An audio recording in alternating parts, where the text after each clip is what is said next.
Hello and welcome back to Matt's Automotive Channel. In this video, you'll get to see if we get this 97 Cobra back up and running.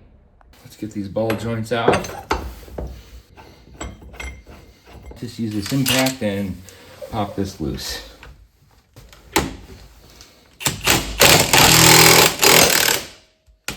Let's get these old hubs off.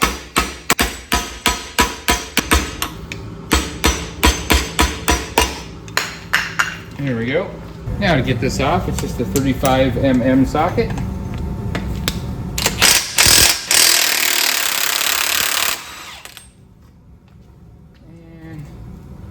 And it's going to be rusted on a little bit. Let's hope we can just tap it off by hitting it from behind. There we go. I'm not sure if this has happened, but it looks kind of strange. It almost looks as if though the bearings, the inner race was spinning on this hub here. Well, just for kicks, I decided to take apart the old bearings. And yeah, look at the difference in color there between the semi-good one and the bad one. You could tell that it was starting to rust on the inside there. It had lost most of its grease, and it was just dirtier on the outside. The dust shield on the knuckle was just covered with grease, and I think a lot of that just came out. So the seal would probably come apart at one point. But yeah, I took a couple of ball bearings out to see if I could feel any rough spots or pitting or anything like that. And I don't really see it. It's just, I think, due to the lack of lubrication in here and then the rust, that was kind of creating the noise. As far as the oil relocation kit goes, I took it apart and cleaned up the hoses and the adapter there. I still got the piece on the car that actually hooks up to the oil filter housing. So anyway, we'll get that off, clean it all up, purge the lines out real well, and then put it all back together and mount this again under the bumper of the car. And we got the old ball joints off, and I'm waiting for the new ones. And I think I'm gonna wait to mount these new hubs until I get the car back together and the wheels on the ground so I can torque these axle nuts. They require, I believe it's over 200 pound-feet of torque, and it'd be a little hard to do unless it's on the car. So anyway, I'm gonna wait for that. All right, next order of business is let's get this AC compressor back up and tidy up some of the things underneath the car. Okay, I got the AC compressor in. There's just 3 bolts that hold it in. This one, and this one, and it's pretty straightforward. There is a wiring harness that plugs into the top part of the AC compressor, and then that wire comes on around and then plugs into the crank position sensor. Now, over on this side, we got the power steering pump, and I don't know why, but there should be a bolt right in here. It's a long bolt that goes in, and we're gonna have to take this line off in order to get that bolt in here first. And this is just held on with 4 bolts. There's 1, 2, 3, 4. These guys right here. So I only have 3 of the bolts that I need right now, so I'm gonna have to go to the hardware store and get another bolt. But needless to say, we need to take this fitting off here, put the bolt in first, put the fitting back on, and then bolt it on up. All right, guys, got the power steering pump in. It did create a little bit of a mess when I unbolted that fitting there, but it's in and the bolt is secure underneath that line. Next, we need to put the pulley back on. So there's a special tool that we use to push this back on to the pump. Here's the tool that we're going to use to put the power steering pump pulley back on. All right, the way this tool works is this piece threads in to the front of the pump there. And we're just gonna put the pulley in between here, and as we turn this, this will push the pulley on to the pump. All right, so I'm just gonna get this installed. We'll put the pulley on first. Just kind of a loose fit there. Then we'll take the installer and then thread it into the nose of the pump. Okay, once this is threaded in, then we can start moving this nut down, which will push it on to the shaft. Okay, now what we need to do is get some wrenches and start cranking away. Okay, so we'll slide a ratcheting wrench over to the 17mm, and then we'll hold this with a crescent wrench, and we'll start cranking this down.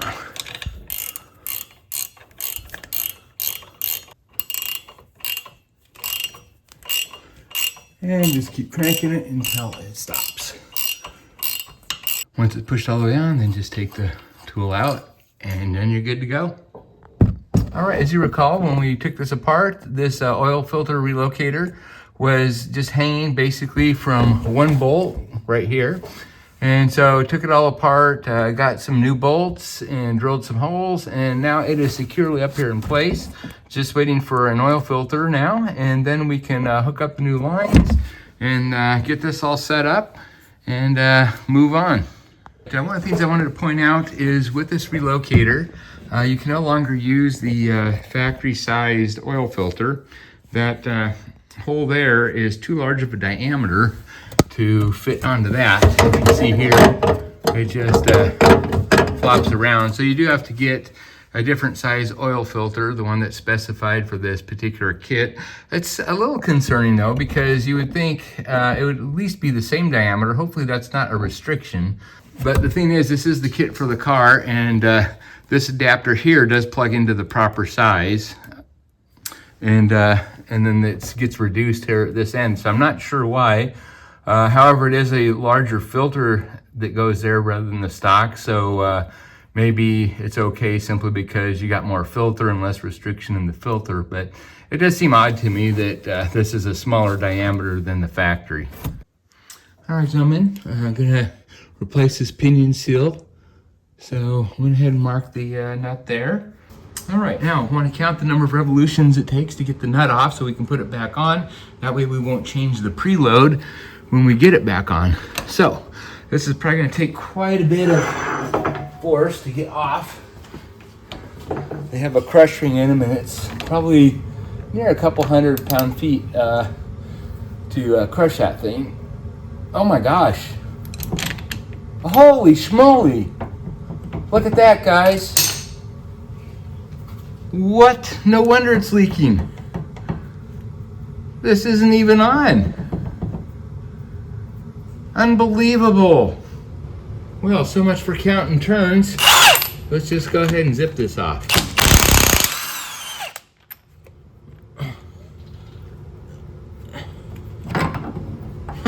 Usually you have to pull this off with a puller.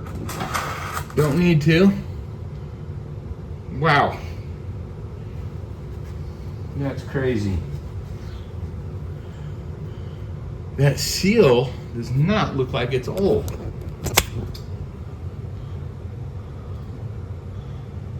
Look at that. There's no dirt on it or anything. It looks like this has already been replaced, and maybe they just didn't torque this nut down. Crazy. All right, we got the new ball joints, so let's go ahead and press these on.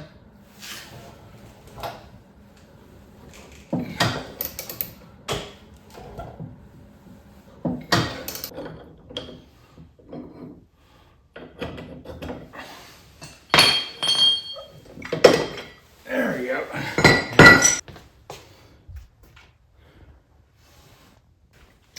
Okay, let's put the spindle back on and we'll torque the spindle nut here. Okay, let's put the spindle back on and we'll torque the ball joint nut to 129 pound-feet.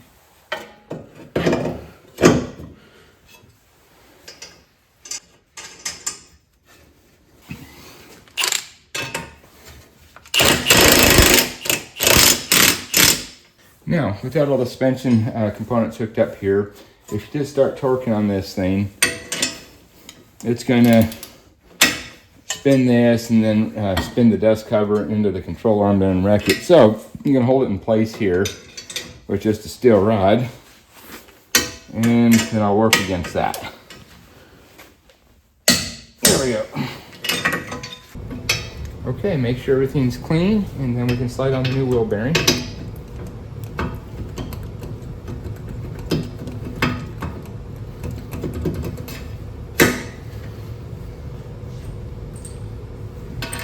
Axle nut.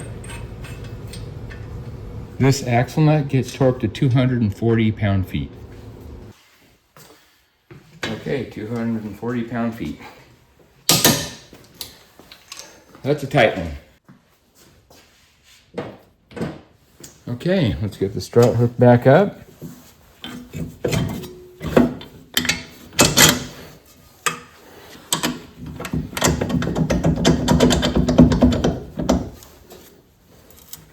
Let's get these strut nuts back on, and these are going to get torqued down to 129 pound-feet.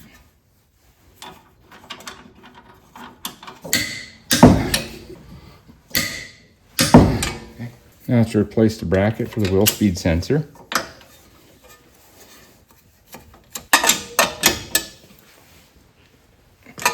Okay, and then let's replace our wheel speed sensor.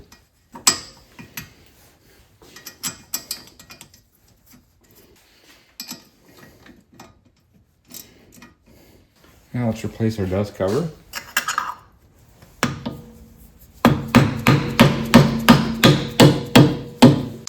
Okay, let's get that drive shaft in.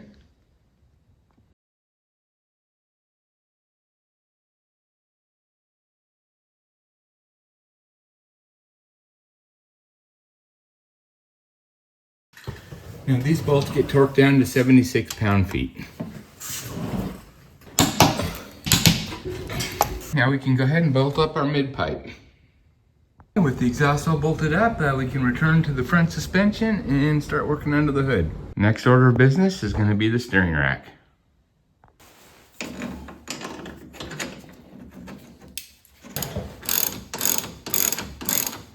Now let's hook up the steering shaft.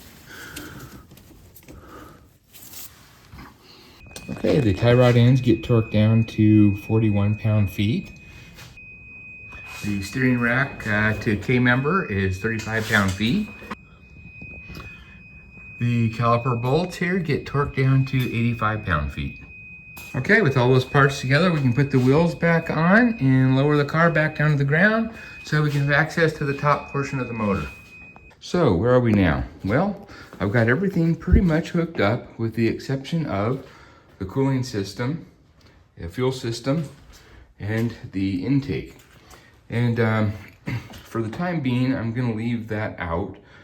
First of all, the cooling system, no point in putting that in unless I get the engine started.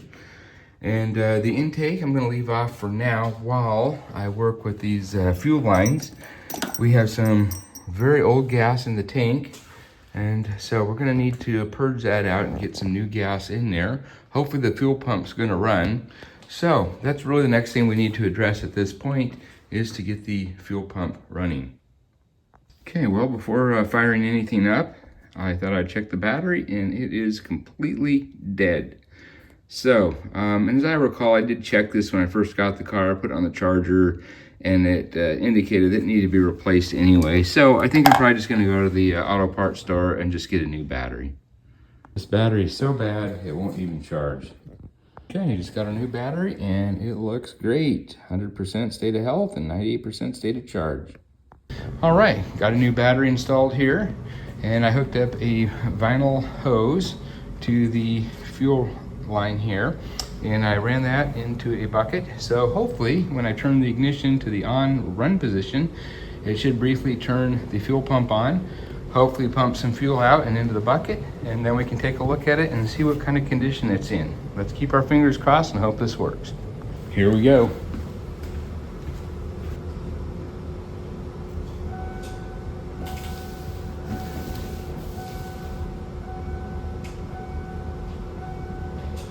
Well, according to the fuel gauge, we got 3/4 of a tank. However, nothing is coming out. So we got a little troubleshooting to do. Now, when I turned the ignition on, I could have swore that I heard a fuel pump kick on, although it's kind of difficult to hear with all the chimes going on in the car, but I'm pretty sure I was hearing the fuel pump.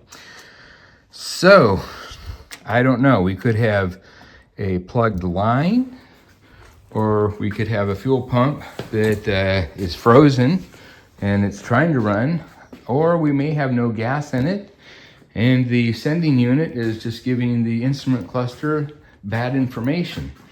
So we need to investigate this a little further. Okay, let's start here with doing something very simple, and what we'll do is take the cap off, and we'll put I have some fish wire that I'm going to put down here, and we'll see if it gets wet. All right, I have some fish wire here, and we'll put it down the tank and see if there's anything down there at all. I know this isn't going to give us a good idea of how deep it is, but it'll tell us if it's wet.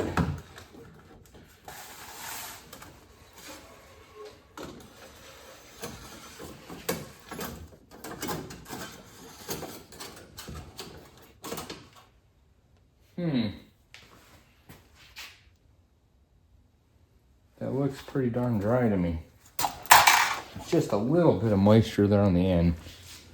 Not much.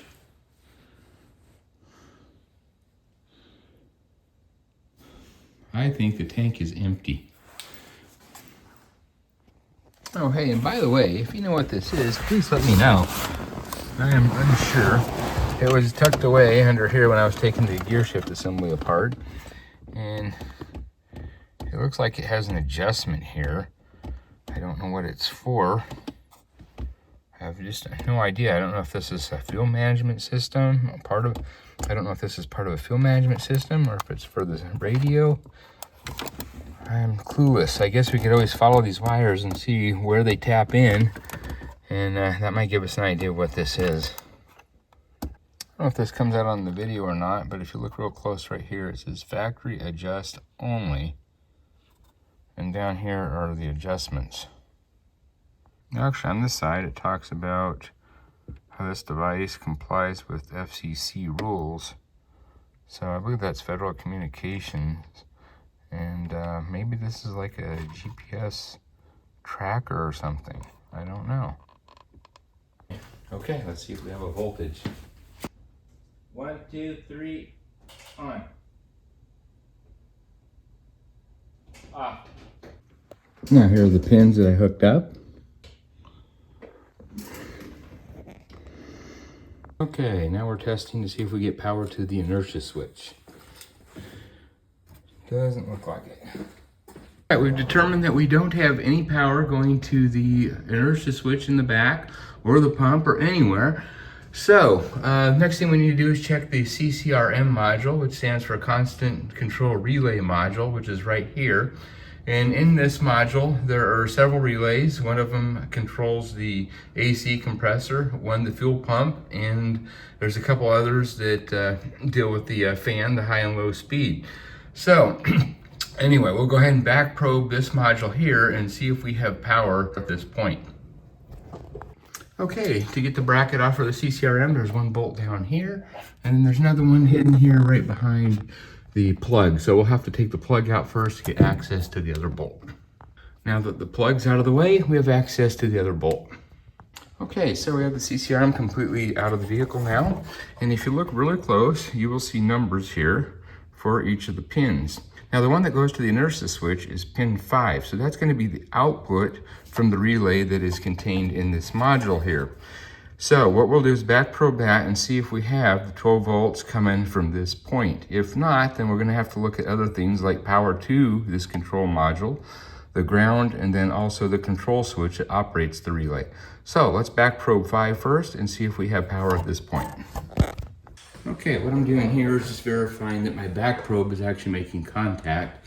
And the way I do that is I put the pin in here, back probe it, and then on the pin that I want to check, which is pin 5, I have an alligator clip here. And then I have my multimeter set here to check for continuity.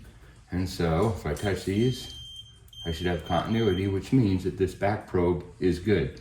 So we can go ahead and take this off, and then we'll plug in the CCRM, power up the car, and then check and see if we have voltage on this clip here, which is going to be pin 5.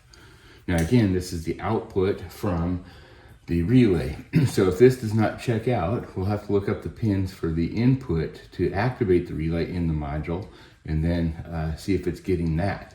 If not, the next thing we need to do is check the power and the ground going to the CCRM to make sure that that module actually has power. So just kind of working our way backwards here. Okay, before doing this test, I want to make sure I have a good ground too. I attached right here where this grounding cable here is, and then went through here, hooked it up to my multimeter, and then I got it on continuity. So let's just take this other end and touch the starter and see if we have a good ground. And we do. So I'm assured that I got a good back probe here and a good ground here. So I'll just hook up this lead to our back probe here, and then we'll go ahead and fire up the car, of course put this on voltage, and see if we got our 12 volts. All right, have all the leads hooked up here to the CCRM and on pin 5, which should be the output from the relay module to the inertia switch, which then goes to the fuel pump. So I got my keys and I got the battery hooked up. So let's turn the ignition on and see if we read a voltage here. Let's go ahead and turn this on, and here we go now. Next, let's look at pin 8. It is supposed to have power at all times. Okay, voltmeter's hooked up to pin 8, and we do have voltage there. All right, now we're on pin 12, which is PCM power. So let's go ahead and hook our power up here and see if we got power. Okay, nothing there. Let's turn the ignition to the run position and see if it works. Okay, on. Okay, now we're on pin 13. We're supposed to have power when we turn the ignition to the run or on position. So let's try it again and see what we get. 1, 2, 3, on. Okay, it appears that we don't really have a problem with the CCRM, maybe, but we do definitely have a problem getting power to the CCRM. The line that's hot all the time is hot, but however, any of the signals or power coming from the PCM to the CCRM is not present. So it looks like we might have a PCM problem. All right, we obviously have no power from the PCM. So the PCM may not be getting power, and it doesn't surprise me with all of this stuff that's been messed with and tapped into. We get this proximity sensor here that works in conjunction with the car alarm. And we got a mess of wires up here. You can see that it's been tapped into a lot. We got something just kind of hanging down here. I don't know what that's about. And if we take a peek up in here, let's see, you can see that there's some extra wiring, janky wiring, and it looks like another fuse up there. And then here's our fuse box underneath. I don't see an add a fuse there, but boy, look at this, all kinds of extra grounds and things that they've just tapped into. It's really a mess. So I think what I'm going to do next is pull the seat. This is very difficult to work under the dash, and then just kind of lay on the back and then get in here and then just kind of figure everything out. I'll try to pull out everything that's aftermarket. We also had some things protruding into the engine bay here. You can see some wire here. I'm not exactly sure what that was for. Different types of connectors here for the battery terminal. And I don't know what was going on over here, but this is definitely not stock. I normally have 2 fuel lines coming out. One of them's a return line. This is the return line here, but why in the heck is it being ran all the way up here and then has an elbow and then goes back? It's just crazy. This engine has really been messed with a lot. So anyway, we're gonna have to sort all this out and figure out what's going on here. All right, for under dash work, it's just easier to pull the seat because it's gonna be very uncomfortable if you don't. Got some towels I'm gonna use to throw over the bolts and those studs because those will get you in the back if you don't. And now hopefully we can take a better look and see what's under the dash. Oh boy, I cannot believe the mess of wires that we have underneath here. Just take a look at this mess. All this aftermarket stuff. Got all of this hanging down. We got extra fuses. We got some connectors here. There are taps that are no longer tapped in. We got cut wires here. We got, oh gosh, here's a couple grounds that are literally going nowhere now. I have no idea what those are for, but yeah. The fact that this isn't running, here's another wire here. I wish I knew what the stock configuration looked like. I would like to get it back to stock, but holy smokes, we got a lot to pull out here. Okay, I thought this was an aftermarket screw that they're using to attach this kick plate to, but no. It's a sensor. There's some wire going to it. This thing has really been modified a lot. Huh, interesting. I don't know what that's for. What the heck could that be? Okay, I got the BCM module. I believe this is the BCM module here, which is mounted on the side. I got that down, which just reveals even more of this absolute mess that we got here. Look at this rat's nest here. Unbelievable. And some of this aftermarket stuff looks like it's going down here and then being spliced into the wiring harness. I wish I knew what this was for. Looks like on the bottom of this, there's a place to plug in a relay. Oh God, who knows what that's for?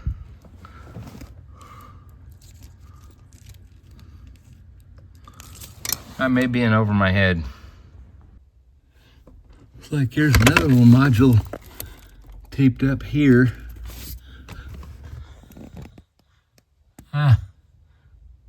Oh boy.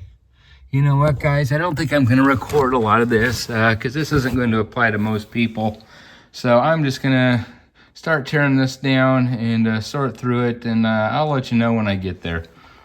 All right, I'm just cutting all these wires out from this big rat's nest here. There's at least 4 wires that got tapped into the harness down here. They're just spliced in. So anyway, it doesn't look like they actually broke the connection on those wires. They just spliced into them.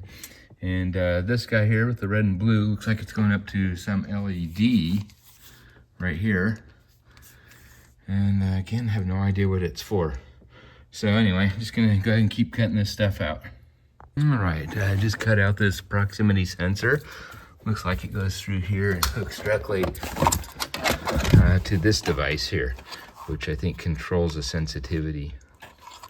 Okay, just unraveled a bunch more wire here, and this doesn't look good because it was kind of spliced in to this device here, and I see some bare wire. I don't know what the heck this does, but oh boy, this just keeps getting worse and worse.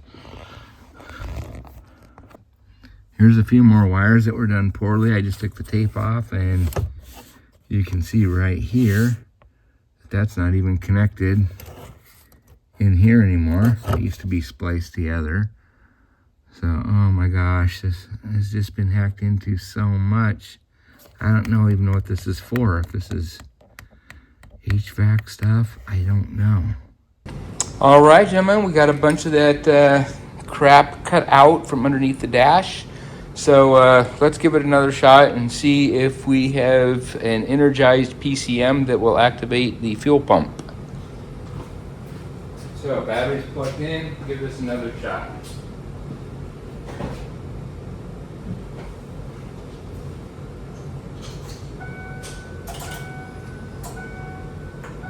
Hey, we gotta check engine light. That's looking good. Any fuel? We don't see any fuel. Let me, I'm going to cycle out a few times and just see if we can pump some fuel out of there. I think I heard the fuel pump that time. Let's give it a shot. All right, one more. Okay, I think I saw some fuel.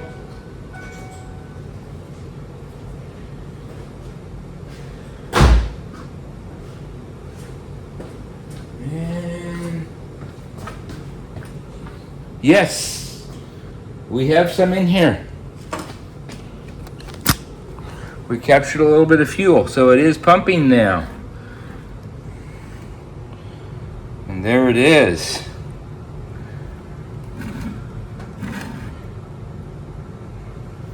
All right, the actual problem has been found, and it's this wire right here.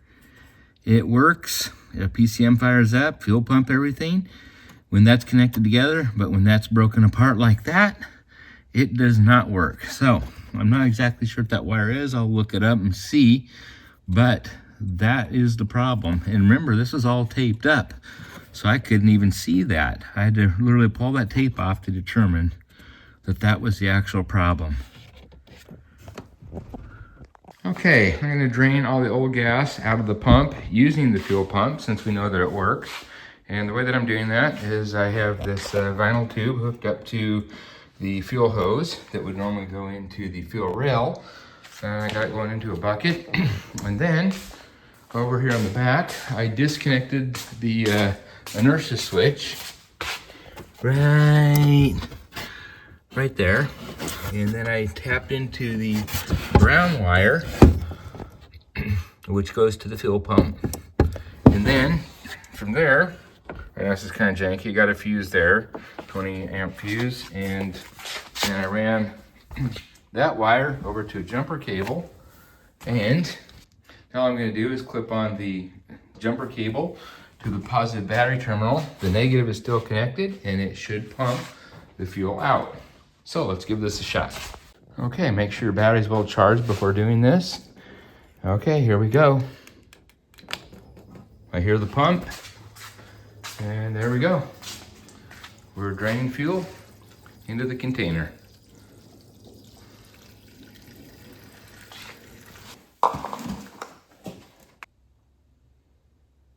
Okay, we have the oil filter adapter in here with the new lines, and we have a new oil filter, and I've already loaded it with oil. So now we can just go ahead and fill the motor, and we'll try to give this thing a start. Before we actually try to crank the motor over, we need to hook up an oil pressure test kit here. It has an oil gauge, and that way we can make sure that it's building oil pressure when we first start it. If not, we need to immediately shut the vehicle down.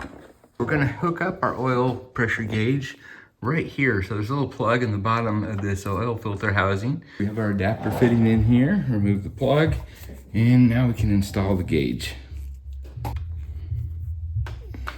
Time to add our engine oil. Now let's install our air intake. Now let's install our fuel lines.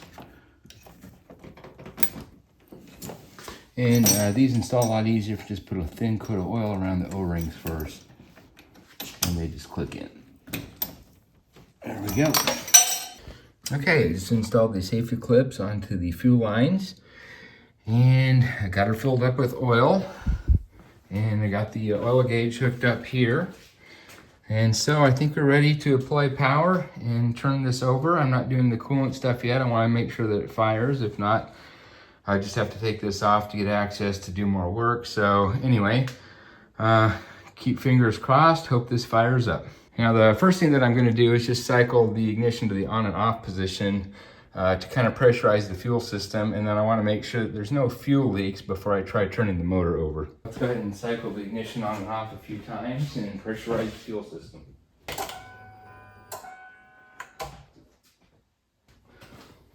Let's look for fuel leaks. Nothing coming where the connectors are anyway. I don't smell anything.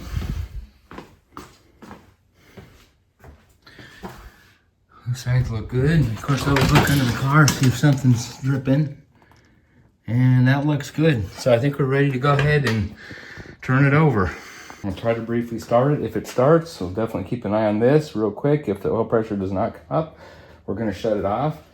Being the first time running, I'm gonna have a fire extinguisher ready just in case something happens. This is the most nerve-wracking and stressing part of the whole deal. This will determine whether all this work was worth it or not. So, fingers crossed, and let's give this a shot. Here we go.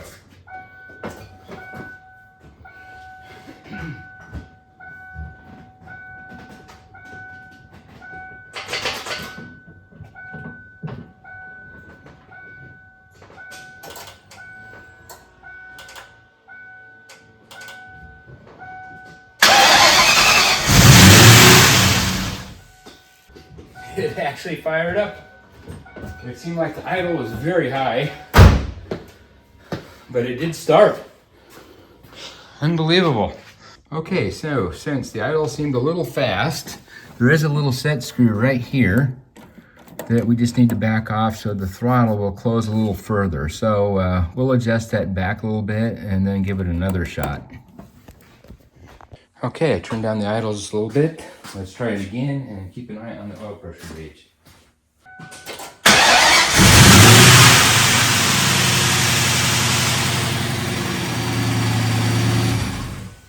Watch the oil gauge one more time.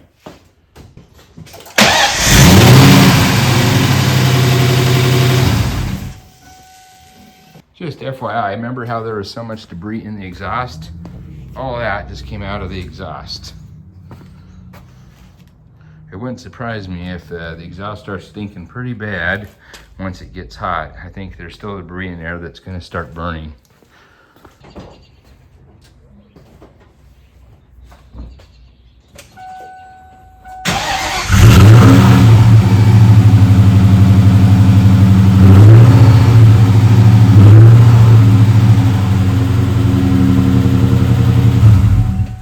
Can't believe it, guys. We actually have it up and running.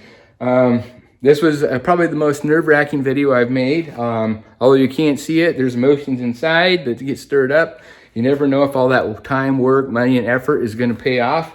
And in this case, it did. It's unbelievable where we started from and to this point. This is great. We still have a lot to do. As you can see, we still got to do all the coolant stuff. And we got a lot of interior things to deal with and clean up. And we got to clean up all this wiring. But anyway, most of this is just going to be cosmetic stuff, with the exception of getting the coolant system up and running. Hopefully we won't have any leaks there. Hopefully the heater core works. And there's one thing that we haven't addressed yet, and that's this little vacuum tube here. I believe this is the tube that is used to work the HVAC vents and whatnot, the little doors that go back and forth and direct the air. So we'll probably have to go ahead and tee off the vacuum here to get that working. But other than that, I think we're about done. We got some things to tidy up in here. There's absolutely no bracket for this. It was that's busted off, so it's kind of just dangling. So anyway, a lot of cleanup. On the next video, hopefully get all that taken care of, and we can take this thing out on a test drive, make sure that the clutch works and drives okay. Drivability, I'm not sure. When I was messing with the throttle a bit, it seemed a little touchy, and it wouldn't surprise me if this thing needs to go to a tuner and have it tuned for this situation, because this thing was highly modified at one point. I don't know what tune is actually in the PCM right now. It's probably not stock. And obviously there's things like we don't even have the stock throttle body here. And so things are gonna be a little finicky, I think, with the tune. The IMRCs have been deleted. Just things like that. I believe it was boosted at one point. So the last tune in there is probably for a boosted motor. So anyway, we'll have to address all those things, but we'll do that on the next video. So anyway, till then, I'll catch you on the next one. Have a great day. Bye-bye.